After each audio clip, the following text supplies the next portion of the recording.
napunta agad sa CDI. So hindi ko na yung kasalanan ng may-ari. Siya nagdesisyon na palitan. Wala pa kaming ginawang troubleshooting.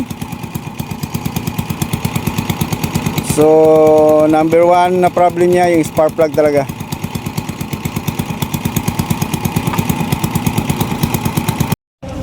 Guys, TMX 155. So walang arangkada, walang birit. So pag biritan siya, pumapalya. So ang una agad dinesisyon ng may-ari, palitan yung CDI. So desisyon po yun ng may-ari. So ayun, kasi sabi niya parang wala siyang tiwala sa CDI, kasi mas gusto niya Lihua. So ayun, pinabili ko siya. So ito, genuine ang Skygo, nakakabit. So TMX to, pero convert to DC operated. So ayan, pang Skygo na. Ganun pa rin, pumapalya. Biglang pumapalya. So ayan, tinroubleshoot ko na, kaya nakaganyan. Tinroubleshoot ko yung CDI, yung linya ng CDI. Tapos yung voltage para i-supply sa CDI, kasi DC operated. So ayan, goods na. Naglagay pa ko ng extra battery para sure na, kasi baka naglulos yung susian niya. So ito, wala na tong baka-baka maglulos, kasi dinirekta ko talaga. So ganun pa rin, hindi na siya naandaran. So yung spark plug niya, tinanong ko, bago. Halata naman talagang bago, kasi tingnan nyo, oh, sinaw pa, makintab pa. Pero dito magkakalaman, sa tester ko pa lang magkakalaman na. So hindi ko pa gagamitan ng spark plug tester talaga. Ito pa lang multimeter, malalaman ko na yan kung bakit sa spark plug siya nagkakaproblema. So ganitong test yan. So dito guys, ganito ko siya i-test. So marami na akong video nun.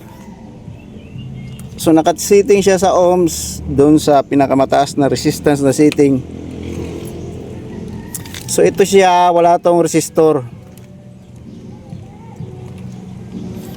So ganitong test, dito muna sa dulo, yung may thread dito sa yung maliit.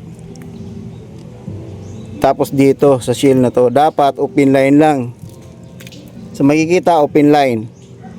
So pag dito, kasi wala tong resistor, dapat ang lalabas ito is 0.1, 0.2, 0.3 or 0. So titingnan natin guys, ang taas ng resistance na lumabas 220 something, papatak pa ng 240, pabago-bago siya, nagpa-fluctuate. So yan, katulad ng sinabi ko, dapat yan 0.1 or 0.3, 0.2, 0.5, basado pa yon.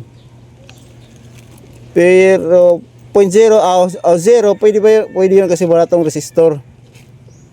So ayan yung lumabas sa kanya. Ayan, pabago-bago. Ngayon one na naman. So nagpa-fluctuate siya. Ibig sabihin, itong spark plug na to is may problema. Ngayon nag-iba na naman. Tika lang.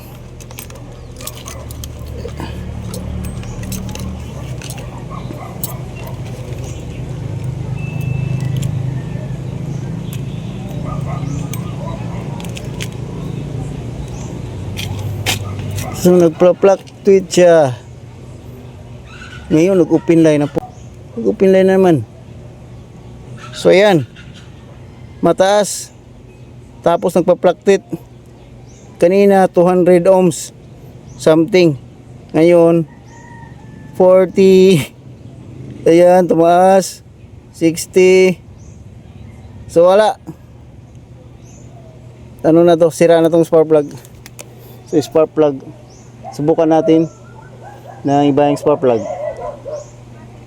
So ayan, isalang natin sa spark plug tester. Tingnan natin kung anong result dito. Basta sa tester, pakita na may problema na siya. Plug tester, makikita talaga na may defect na yung spark plug niya.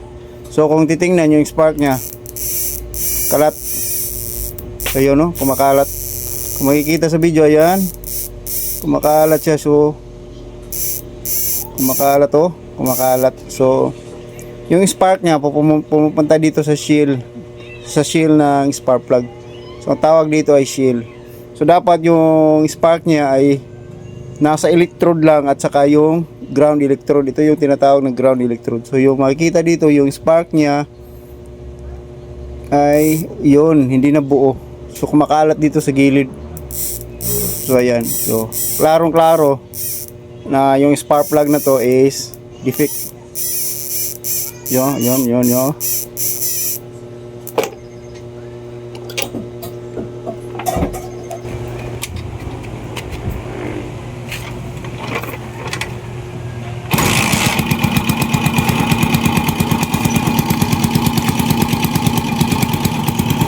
Main problem number 1, spark plug. A faulty spark plug. Defect or damaged spark plug. Punta agad sa CDI. So hindi ko na yung kasalanan na may-ari. Siya nagdesisyon na palitan. Wala pa kaming ginawang troubleshooting. So number 1 na problem niya yung spark plug talaga.